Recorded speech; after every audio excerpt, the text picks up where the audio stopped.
The men's progressive workers' government. The man is always REICH. Proudly presents. Setting up a front is key.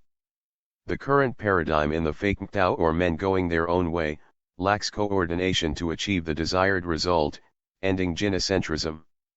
The bystander effect is one of the culprits for this lack of proper action. The bystander effect, or bystander apathy, is a social psychological phenomenon where individuals do not offer any help to a victim when others are present. This is due to the fact that when something goes wrong, everyone looks at each other for the solution or case as to what to do. Since everyone is looking at each other and waits for someone to take initiative, when no one does, they assume that it is not really a problem and go on with their ways. This effect increases as more people are around. In terms of the gender dynamics, the pure ignorance is exponential as our entire society is affected by it. Not only this, but the boiling frog effect also is at play. The slow liberalization of women's rights lead to a phenomena that crept in so slowly, and the people have adapted to so well, that they do not even notice the society burning around them.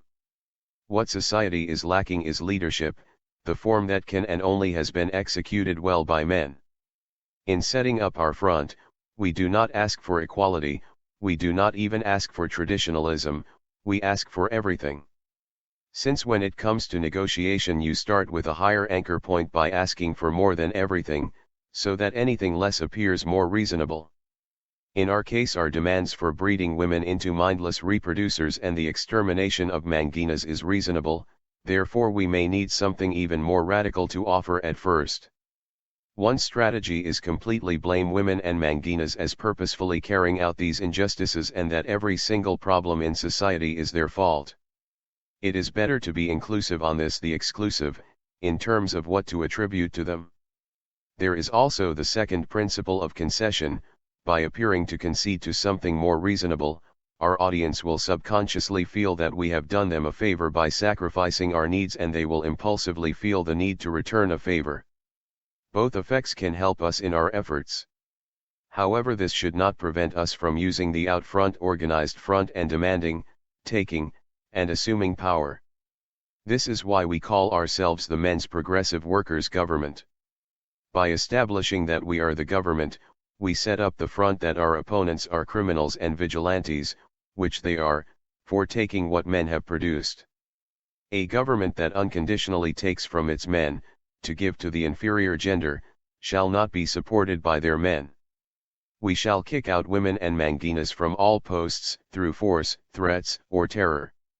However, we must first secure a propaganda effort to secure more people to our cause. It is only when we have support of the most capable men, the men that can do anything together, and once these men are stripped permanently from supporting the gynocentric terrorist organizations, then they can mobilize to destroy those organizations. In our front, we will unite with all male-dominating groups in society. Any group whose purpose or ultimate effects ends or constrains women's rights is an ally to our cause. We have one purpose, and that is to increase birth rates while ending all gender problems, and will be united in that front, since that is the most important issue for the securement of the future of humanity.